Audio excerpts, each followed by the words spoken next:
warahmatullahi wabarakatuh. Waalaikumsalam warahmatullahi wabarakatuh. Alhamdulillahirabbil alamin. Assalatu wassalamu ala asrofil anbiya'i wal mursalin wa ala alihi wa sahbihi ajmain, amma ba'du. Kepada yang terhormat Ibu Kepala Sekolah TK Negeri Pembina Banjar, Ibu DRA Sri Supriyatni, yang saya hormati Ibu Iim Nurisma SPD, calon guru penggerak angkatan 10, yang saya hormati Ibu guru semua di Lembaga TK Negeri Pembina Banjar. Marilah kita mengucapkan puji syukur kepada Allah Subhanahu wa Ta'ala, bihaulina alhamdulillahirabbil alamin, sehingga pada siang hari ini kita semua dapat berkumpul di kelas B1 TK Negeri Pembina Banjar dalam acara aksi nyata Bu Iim Nurisma SPD, calon guru penggerak angkatan 10, sehingga kita dalam keadaan sehat walafiat, tidak kurang satu apapun. Sholawat serta salam tidak lupa kita haturkan ke junjungan Nabi Agung Muhammad Sallallahu Alaihi Wasallam, yang kita nanti syafaatnya di yaumul qiyamah nanti. Amin amin ya rabbal alamin.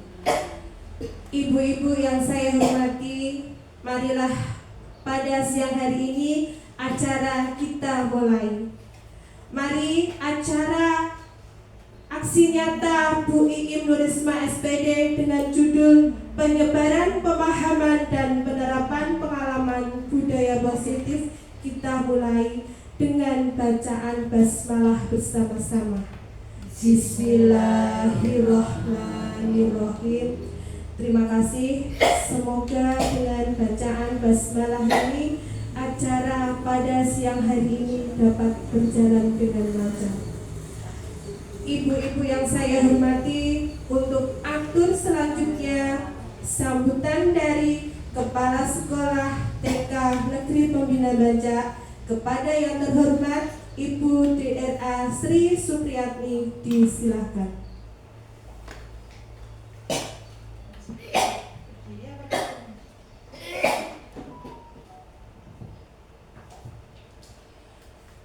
Assalamualaikum warahmatullahi wabarakatuh. Waalaikumsalam warahmatullahi wabarakatuh. Bismillah, alhamdulillah, wa syukurillah, amma ba'd. Ibu-ibu yang saya hormati, khususnya Ibu Iim Nurisma SPD yang pada kesempatan siang hari ini akan menyampaikan aksi nyata praktek baik, berbagi praktek baik dengan kita semua, yang mana akan menyampaikan tentang budaya positif. Budaya positif yang nanti akan kita laksanakan di sekolah kita, yang akan menambah wawasan kita. Kalau kemarin kita belum tahu, nanti bisa menjadi tahu. Kalau kemarin sudah tahu, akan menjadi lebih paham. Jadi dengan adanya berbagi praktek baik dari Ibu Iim Nurisma sebagai persyaratan menjadi guru penggerak, nanti bisa kita praktekkan, kita terapkan, kita implementasikan di sekolahan kita setiap hari. Saya kira ini sangat penting ya ibu-ibu, mari kita ikuti bersama. Dan untuk Ibu Iim, tetap semangat, maju bersama. Sekian, wassalamualaikum warahmatullahi wabarakatuh. Waalaikumsalam warahmatullahi wabarakatuh.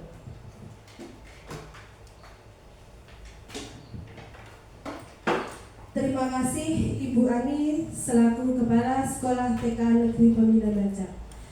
Ibu-ibu yang saya hormati, untuk atur selanjutnya adalah penyampaian materi aksi nyata dari Ibu Iim Nurisma SPD, calon guru penggerak angkatan 10, kepada yang terhormat Ibu Iim Nurisma, disilakan.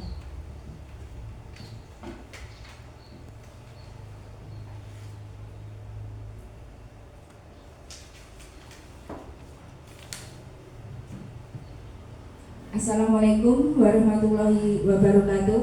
Waalaikumsalam warahmatullahi wabarakatuh. Bismillahirrahmanirrahim. Alhamdulillahirabbil alamin. Wabihi nasta'in muridin wadi. Wassalatu wassalamu ala Muhammadin wa ala alihi washabihi ajmain. Kepada yang terhormat Ibu Kepala Sekolah TK Negeri Pembinaan Kecamatan Banjak, Ibu Dr. Anda Sri Supriyatni, kepada rekan-rekan guru TK Negeri Kecamatan Banjak yang saya cintai dan saya banggakan, puji syukur kehadirat Allah Subhanahu wa Ta'ala, kita telah diberi rahmat dan hidayahnya pada siang hari ini untuk menyampaikan aksi nyata penyebaran pemahaman dan penerapan pengalaman budaya positif di calon guru penggerak angkatan 10 yang sedang saya jalani di bulan-bulan ini. Baiklah, ibu-ibu semuanya, terima kasih banyak telah mendukung kegiatan kami, telah memotivasi kami dengan semangat sekali. Semoga saya di sini bisa menjalankan calon guru penggerak yang saya jalani ini. Saya di sini, saya sendiri, nama saya Indorisma, dengan Ibu Fasilitator Ibu Indrawati Dewatajang dan pengajar praktek Bu In Sofiani. Saya akan menyebarkan pemahaman dan penerapan pengalaman budaya positif. Nah, ibu-ibu, apakah itu budaya positif? Di sini ada 8 konsep budaya positif, yaitu 1. Perubahan paradigma belajar. Yang nomor 2, disiplin positif. Yang nomor 3, motivasi perilaku manusia. Yang keempat, kebutuhan dasar manusia. 5, nilai-nilai kebajikan. 6, posisi kontrol manusia. 7, keyakinan kelas. Dan 8, segitiga restitusi. Nah, di sini dari ke-8 tadi bisa dijabarkan. Yang nomor 1 yaitu perubahan paradigma belajar. Nah, di sini bisa perubahan tadi yaitu pembelajaran dengan paradigma baru. Apakah itu ya? Pembelajaran paradigma baru atau kurikulum merdeka yang sudah kita jalani kita semua, yaitu merupakan pembelajaran yang dirancang berdasarkan prinsip pembelajaran berdiferensiasi sehingga peserta didik belajar sesuai dengan kebutuhannya berdasarkan tahap perkembangan sesuai teori psikologi modern untuk mewujudkan profil pelajar Pancasila.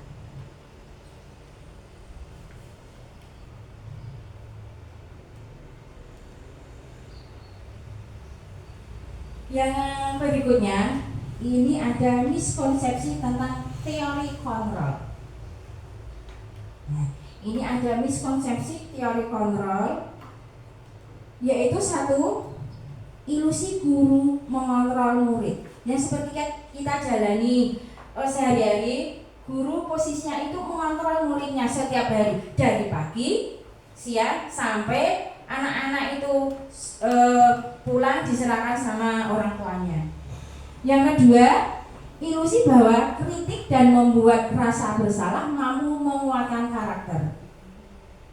Nah, ini ibu-ibu juga sudah menjalani apa yang miskonsepsi tentang teori kontrol dan kritik dan membuat rasa bersalah mampu menguatkan karakter. Ini karakter untuk anak bisa dipahami oleh ibu guru semuanya ya. Yang berikutnya, ilusi bahwa semua penguatan positif, efektif, dan bermanfaat. Nah, untuk penguatan positif, efektif ini dan bermanfaat itu sangat bermanfaat sekali untuk anak didik kita. Yang berikutnya, ilusi bahwa orang dewasa berhak memangsa. Nah, kalau yang ini orang dewasa berhak memangsa, ibu-ibu setuju apa enggak? Enggak, terlalu menekan. Kalau yang 1, 2, 3 ini sudah kita terapkan, tapi yang keempat ini jangan sampai seperti itu, Gin.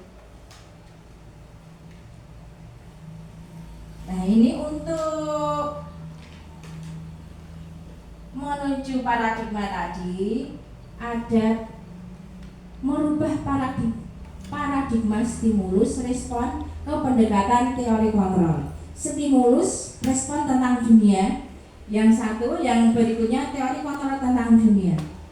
Yang stimulusnya respon tentang dunia, realitas kebutuhan kita semua. Yang tentang dunia yaitu realitas kebutuhan kita berbeda-beda. Semua orang melihat hal yang sama. Setiap orang memiliki gambaran yang berbeda-beda. Kita mencoba mengubah orang agar berpandangan sama dengan kita. Kita berusaha memahami pandangan orang lain tentang dunia. Nah, ini perbedaannya. Perilaku buruk dilihat sebagai suatu kesalahan. Yang tentang dunia, semua perilaku memiliki tujuan. Orang lain bisa mengontrol saya. Yang dunia itu hanya Anda yang bisa mengontrol diri Anda sendiri. Saya bisa mengontrol orang lain. Yang dunia Anda tidak bisa mengontrol orang lain. Itu perbedaannya. Pemaksaan ada pada saat bujukan gagal. Kolaborasi dan konsensus menciptakan pilihan-pilihan baru.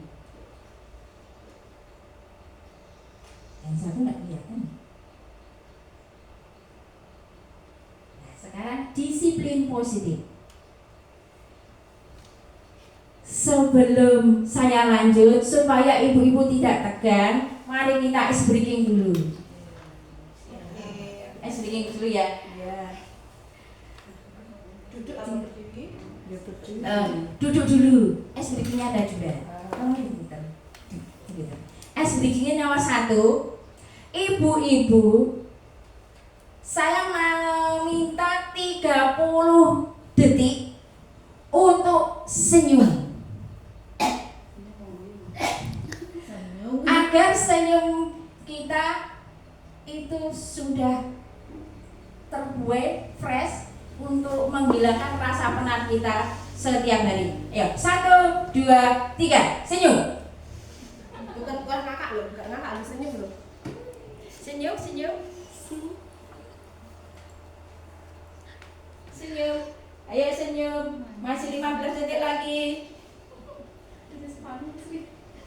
Enggak biasa, enggak sepanem. 5 detik lagi.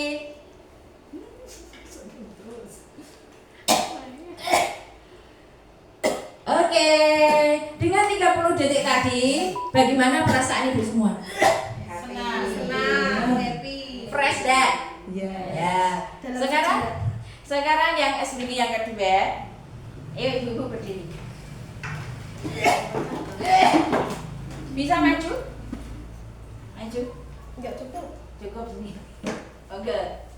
Maju. Ada punya ya? Sini Bu.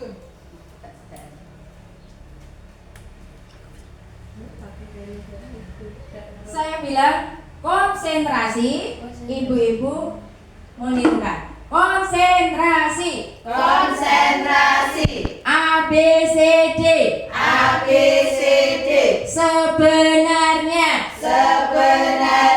Maju. Lompat maju. Lompat maju, jalan enggak apa-apa. Maju. Sebenarnya. Mundur. Konsentrasi.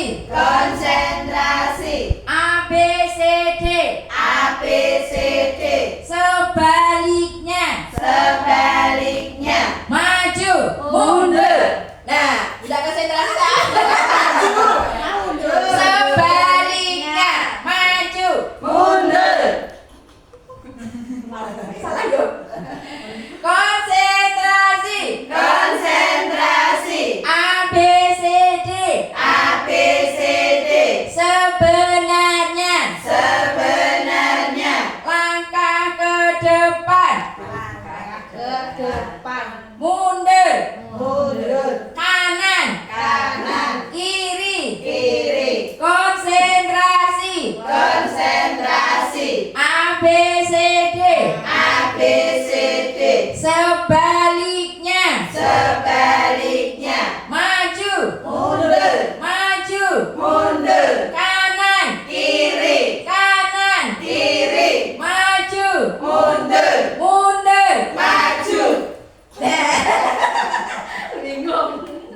ada yang konsentrasi, ada yang belum.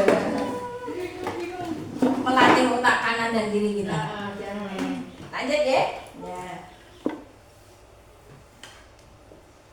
Nah, disiplin positif. Apakah itu disiplin positif? Disiplin positif adalah proses pendisiplinan terhadap anak tanpa memberikan ancaman atau memberikan hukuman.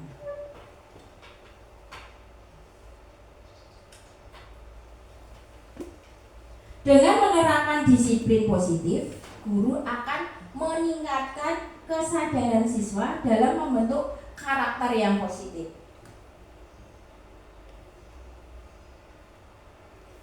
Disiplin positif dapat dibuat melalui kesepakatan antara guru dengan siswa. Karena guru ingin membuat siswa terlibat dalam dan bertanggung jawab dalam menjalankan disiplin tersebut. Tapi sebelum disiplin ini diterapkan di sekolah, kita sebagai guru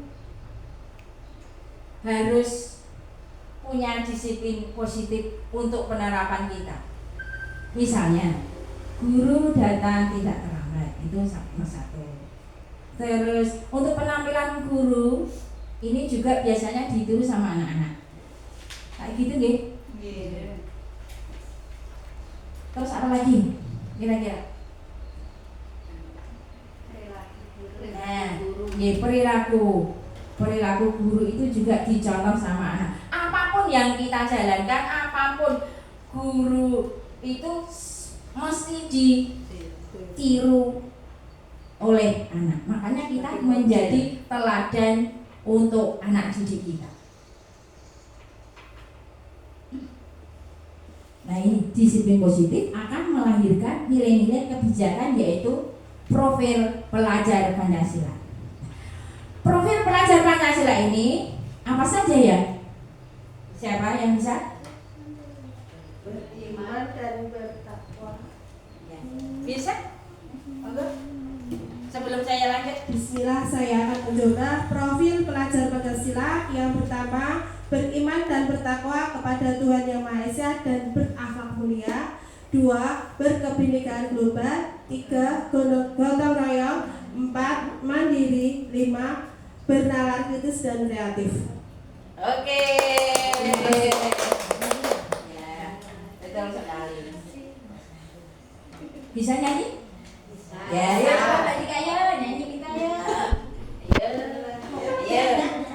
1, 2, 3. Belajar Pancasila, beriman dan bertakwa pada Tuhan Yang Esa dan berakhlak mulia, berkebinekaan global, gotong royong mandiri, kreatif dan bernalar kritis. Ya, terima kasih, betul sekali. Ini untuk tayangan berikutnya. Beriman bertakwa kepada Tuhan Yang Maha Esa dan berakhlak mulia, berkebinekaan global, gotong royong, mandiri, bernalar kritis dan kreatif. Motivasi perilaku manusia. Tujuannya untuk apa ya? Motivasi perilaku manusia tujuannya untuk menghindari ketidaknyamanan atau hukuman. Tujuan yang kedua yaitu untuk mendapatkan imbalan atau penghargaan dari orang lain. Yang ketiga, untuk menjadi orang yang mereka inginkan dan menghargai diri sendiri dengan nilai-nilai yang mereka percaya. Nah, ini perilaku, ada 3 perilaku ini. Kira-kira ini tertanam di diri kita apa enggak? Betul nggih. Niki kalau untuk kenyamanan, hukuman itu bisa, kalau untuk anak enak bagaimana? Misalnya gini, untuk menghindari ketidaknyamanan atau hukuman, anak-anak tidak mengerjakan tugasnya. Mengerjakan. Anak-anak ini takut kepada gurunya karena tidak mengerjakan. Ini kan tetap anak itu tidak nyaman. Seperti itu bisa dipahami? Iya. Saya takut kepada bu guru karena saya tidak mengerjakan tugas. Itu sudah merupakan tidak nyaman untuk anak-anak. Makanya kita untuk Merdeka Belajar ini anak-anak untuk dimerdekakan. Yang kedua mendapatkan imbalan. Nah, saya mengerjakan tugas bu guru, saya mau mendapat hadiah. Itu juga merupakan motivasi perilaku manusia yang ada di diri kita. Yang berikutnya menjadi orang yang mereka inginkan dan ingin dihargai. Ini yang ketiga itu dihargai seperti apa ya? Dihargai itu seperti apa Bu ya?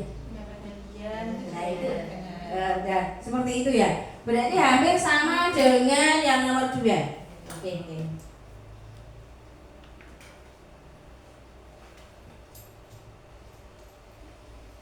Di sini ada konsep disiplin dengan identitas gagal. Nah, seperti yang dari awal tadi, motivasi tadi kan ada hukuman, ada penghargaan. Nah, konsep disiplin dengan identitas gagal. Hukuman itu merupakan yang menyakitkan sekali, tidak nyaman. Murid merasa ketakutan, memaksa, murid menyembunyikan kesalahan, dan murid menjadi rendah diri. Ini merupakan hukuman.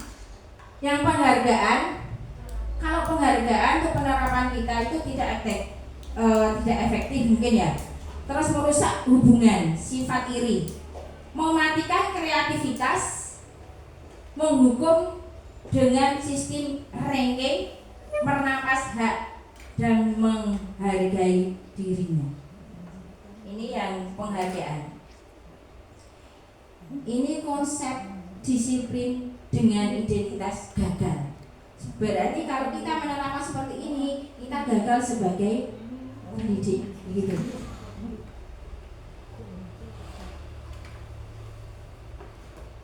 Nah, konsep disiplin dengan identitas sukses, yaitu konsekuensi dan restitusi. Konsekuensi ini konsekuensi penguatan jangka pendek perlu monitoring dan berkelanjutan. Stimulus atau respon, murid menghormati peraturan. Yang berikutnya kehilangan waktu untuk merenungi kesalahan. Ini kan konsekuensi penguatan jangka pendek. Berarti kita harus konsekuensi untuk penerapan kita. Yang restitusi, murid bertanggung jawab untuk perilakunya.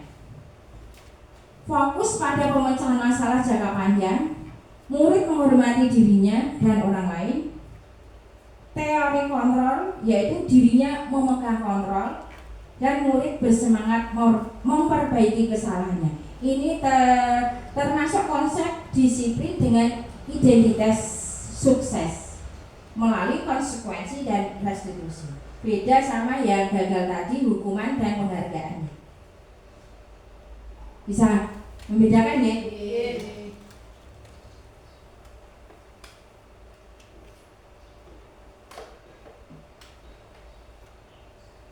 Sekarang konsep disiplin pendekatan restitusi, sebuah cara menanamkan disiplin positif pada murid. Di sini restitusi itu apa? Tadi saya sudah menjelaskan di awal, itu restitusi, yaitu proses menciptakan kondisi bagi murid untuk memperbaiki kesalahan mereka, sehingga mereka bisa kembali pada kelompok mereka dengan karakter yang lebih kuat. Ini dari Gosen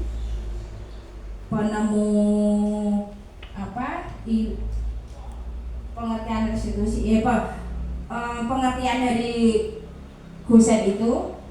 Terus ciri-cirinya dari gosen tadi yaitu ciri-ciri restitusi bukan untuk menebus kesalahan, namun untuk belajar dari kesalahan mereka sendiri, memperbaiki hubungan, tawaran bukan paksaan. Restitusi menuntut untuk melihat ke dalam diri.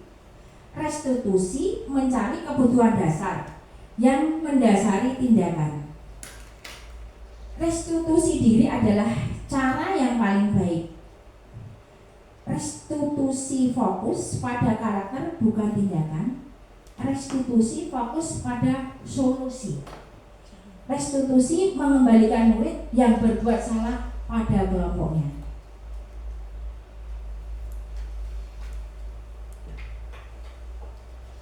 Sebelum melangkah ke contoh-contoh yang saya terapkan di AS2, ini ada lagi kebutuhan dasar manusia, yaitu segala sesuatu yang dibutuhkan oleh manusia untuk mempertahankan keseimbangan kondisi psikologis dan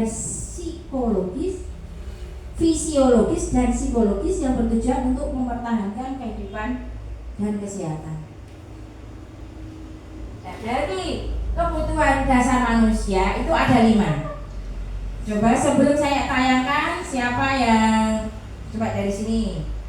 Kebutuhan dasar manusia seperti contohnya apa, Bu? Tidak apa-apa, salah tidak apa-apa. Makan, Ya. minum, Oke? perumahan, Oke. Jadi kebutuhan hidup pokok. kebutuhan dasar manusia. Nggih. pendidikan, kesehatan, Ya. Coba tidak apa-apa. pendidikan, kesehatan. Ya, sip. ekonomi. pangan sandang. Udah. Ya, tidak apa-apa, Bu. Coba, Bu. Tidak apa-apa. Benar. Yang merupakan kebutuhan pokok itu ya Bu, Nggih. kalau itu sandang sudah disebutkan tadi, makan sudah, perumahan Ya. Nggih. ya, Tempat tinggal berarti nggih. ya. Nggih. Jadi mau menambahkan apa? Monggo. Kasih sayang. Butuh enggak kita? Kebebasan. Juga butuh. Iya. Nggih. Nah, kebutuhan bertahan hidup. Bertahan hidup ya Jadi seperti makan. ya, makan, minum tadi nggih. Makan, sandang, Nah, makan. itu Ya. merupakan kebutuhan bertahan hidup kita. Yang kedua, kasih sayang. Kasih sayang dan rasa terima kasih, kebutuhan untuk yang diterima untuk kita nggih. Yang berikutnya, penguasaan, kebutuhan pengakuan atas kemampuan, kemampuan kita. Status sosial. Bebas. Untuk anak-anak kan bebas. Aku butuh bebas gitu. Butuh referensi nggak usah. Oh iya intinya. Ya, itu kebebasan. Kesenangan, kebebasan dan kesenangan. Buku untuk merasa senang-senang. Kita harus bersenang-senang. Tadi sudah ice breaking, berarti kita sudah senang-senang. Ini merupakan 5 kebutuhan dasar manusia. Berarti ibu-ibu sudah pintar ya, pintar-pintar semua ya.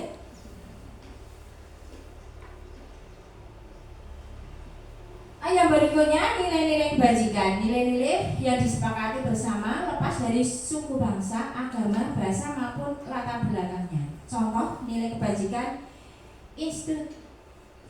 institusi atau organisasi, yaitu pelajar profil Pancasila, beriman dan bertakwa, yang disebutkan tadi ya, beriman dan bertakwa kepada Tuhan Indonesia, berakhlak mulia, berkepentingan hidup global, bertanggung yang mandiri, benar, kritis dan kreatif. Yang berikutnya IBO, primary years, program PYP, toleransi, rasa hormat, integritas, mandiri, menghargai, antusias, empati, keingintahuan, kreativitas, kerjasama, percaya diri, dan komitmen. Contoh yang berikutnya, 9 pilar karakter Indonesia Heritage Foundation atau IHF.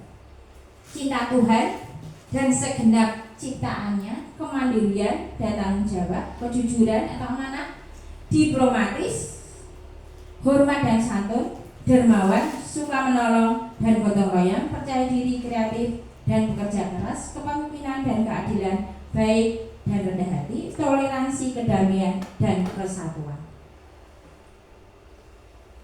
Ini nilai-nilai kebajikannya. Lanjut, sekarang posisi kontrol seorang guru. Coba, posisi kontrol seorang guru ini ada 5. Tadi sudah disebutkan di atas. Di antaranya, Ibu, Guru sebagai teman murid, guru sebagai teman. Apalagi Bu? motivator. Sebagai motivator. Guru selalu mengevaluasi atau memantau murid. Berarti sebagai pemantau. Ada penghukum. Menghukumnya tapi Penghukum. untuk menghukum disiplin, untuk membawa kebaikan. Ya, nanti mari kita bahas bersama-sama. Nah, nomor 1, guru sebagai penghukum. Tadi ada sudah dijelaskan, penghukum, membuat merasa bersalah, guru sebagai teman, guru sebagai pemantau, dan guru sebagai manajer. Tapi kita sebaiknya posisi guru kita sebagai manajer.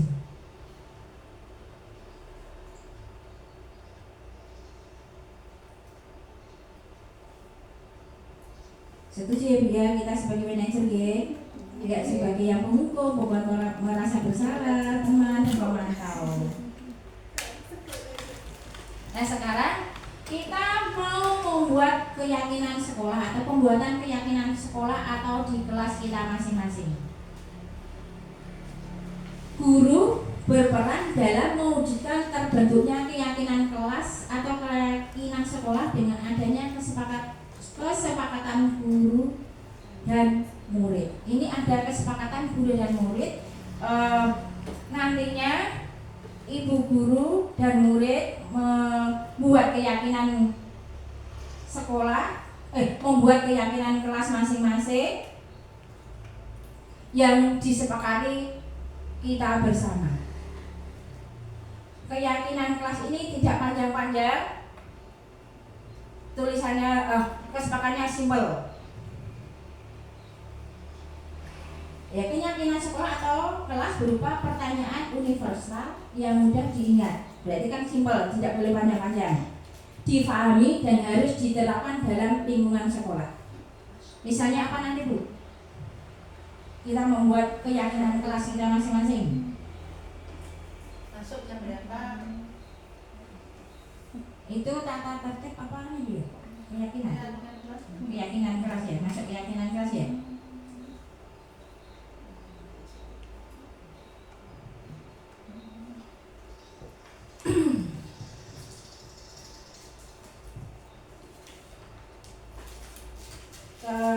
Misalnya gini Bu, murid datang tepat waktunya. Nyata coba. Kalimatnya tadi saya tanya. Datang tepat waktu. Ini sudah kesepakatan sekarang pertanyaan. Sudah Berarti itu kesepakatan sudah disepakati lagi bisa ditawarkan ke murid-murid kita. Gitu, kita membuat keyakinan kelas itu. Kalau berdoa sebelum dan sesudah kegiatan, itu ya, mohon keyakinan ya. Itu diterapkan dalam kehidupan kita sehari-hari. Penerapan untuk penerapan kita. Terus, Sebelum dan Nggih. setelah makan. nah, nggih. Cuci Nggih. tangan. Nah, cuci tangan pakai sabun. Nah, kita kan sudah merupakan itu merupakan keyakinan kelas. Terus, Keluar kelas kita nah, ya itu merupakan keyakinan kelas juga Bu. sebelum selesai melaksanakan tugas tidak boleh istirahat atau bermain. Ya. Terus nggih, tidak kata-katanya tidak boleh ya? Tidak boleh seperti itu nggih. Tidak boleh ya? Dilarang itu tidak boleh nggih. tidak. Oke. Kalimatnya positif. Ya, kali mau ibu guru bisa menerapkan sendiri di kelas masing-masing. Nah, keyakinan kelas. Mengapa keyakinan kelas tidak peraturan kelas atau tata tertib kelas?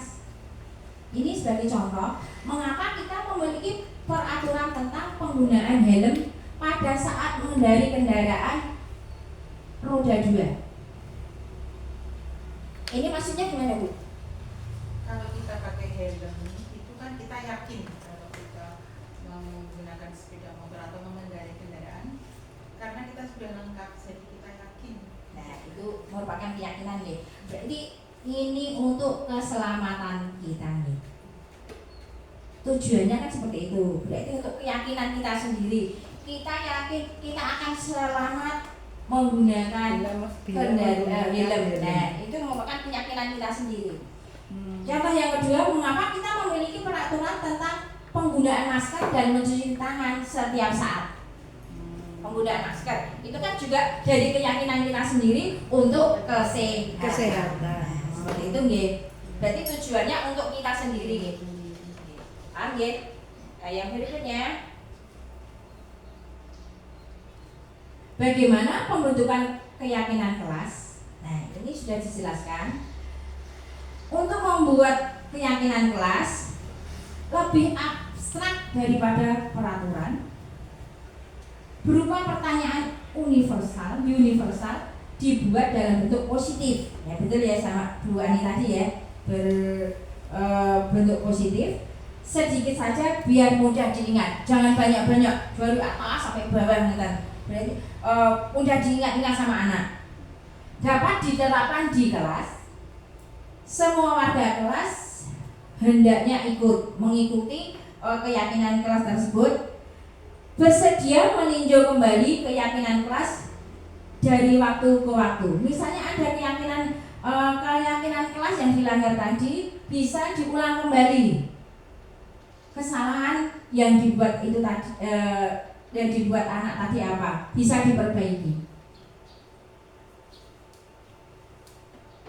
Nah, semua kelas hendaknya ikut berkontribusi dalam pembuatan keyakinan kelas. Nah, ini ada segitiga restitusi. Segitiga restitusi ada 3 nih. 1, menstabilkan identitas. Terus validasi tindakan.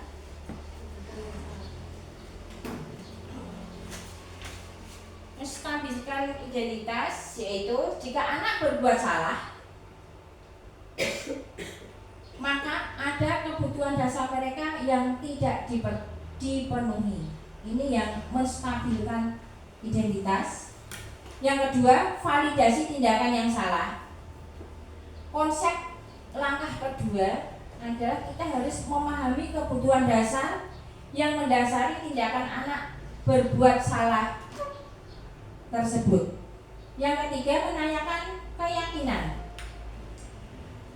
Langkah 1 dan 2 itu sudah sukses, maka anak yang akan siap untuk dihubungkan dengan nilai-nilai yang dia percaya dan berpindah menjadi orang yang dia inginkan. Nah, ini ada kamu bertanya, kamu tentunya punya alasan mengapa kamu melakukan itu. Misalnya terlambat sekolah, kamu tentunya punya alasan kenapa terlambat masuk sekolah. Gitu nggih.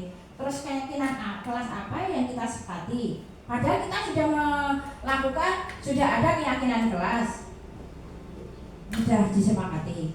Terus ada cara yang efektif untuk mendapatkan apa yang kamu butuhkan.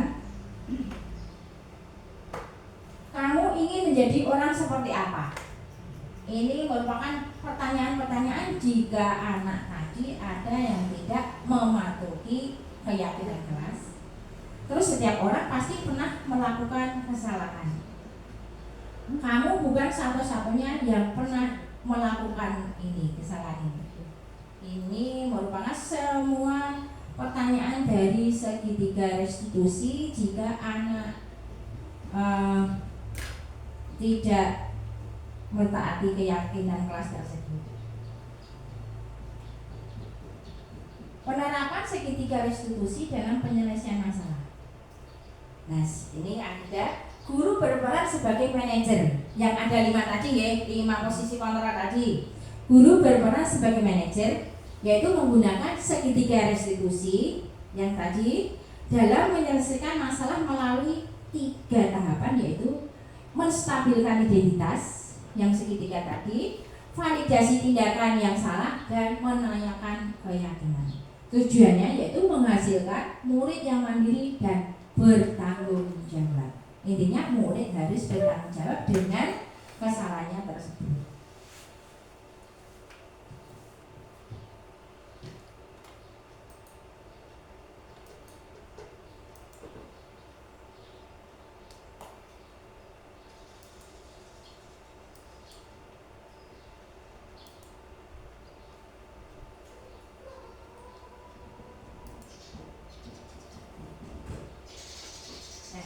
Enggak ada suaranya ya? Itu apa? Tidak apa-apa, ini tidak apa-apa. Ini penerapan saya di kelas A2. Ini salah satu murid Adin yang terlambat sekolah. Biasanya kalau di keyakinan kelas kita kan masuknya jam 7.30, tapi Adin ini berangkatnya jam 8.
Bu, salah satu penerapan yang video nomor 2 itu kesalahan teknis. Itu ada penerapan segitiga restitusi, yaitu menanyakan kepada murid alasan kenapa anak tersebut bisa terlambat sekolah, dan nanti ada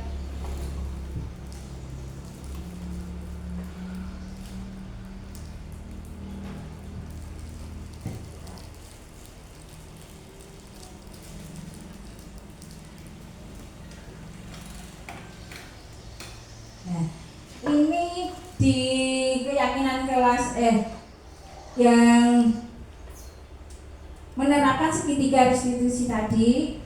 Saya menanyakan, kamu tentunya punya alasan kenapa kamu terlambat sekolah.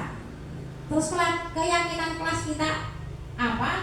Kok anak tersebut bisa datang terlambat, yang sudah kita sepakati. Terus ada cara yang efektif untuk mendapatkan yang kamu butuhkan. Misalnya tadi anak-anak kan terlambat sekolah karena tidurnya terlalu kemalaman, jadi bangunnya terlambat. Itu salah satunya. Terus kamu ingin menjadi orang seperti apa? Saya ingin menjadi orang yang tepat waktu, katanya seperti itu. Tapi di sini videonya tidak ada. Setiap orang pasti melakukan. Setiap orang pasti melakukan kesalahan tersebut, sehingga anak tersebut punya tanggung jawab untuk memperbaiki kesalahannya tersebut. Nah, kamu bukan satu-satunya yang pernah melakukan ini. Bukan hanya anak tersebut yang sering terlambat, masih ada teman-teman yang lain. Tapi ini untuk merupakan suatu tanggung jawab untuk peserta didik kita.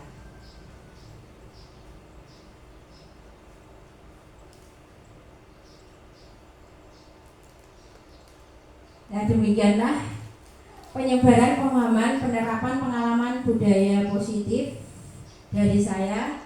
Saya akhiri. Saya berterima kasih kepada ibu guru semua sudah mendukung dan memotivasi saya untuk melangkah selanjutnya menjadi guru penggerak angkatan 10. Terima kasih dari saya. Wassalamualaikum warahmatullahi wabarakatuh. Waalaikumsalam warahmatullahi wabarakatuh.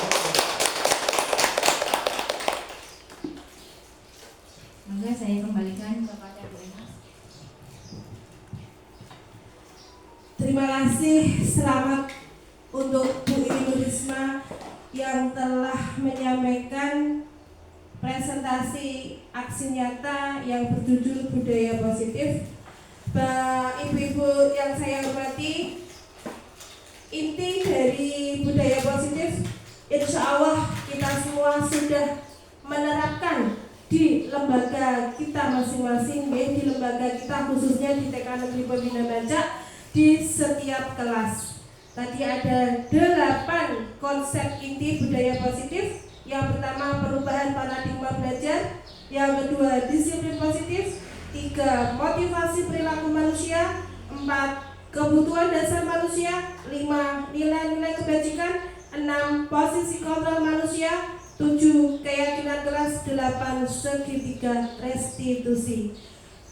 Itu semuanya insya Allah kita sudah menerapkan di kelas kita masing-masing di TK Negeri Pembina Baca. Untuk acara pada siang hari ini, presentasi Bu Iim sudah selesai.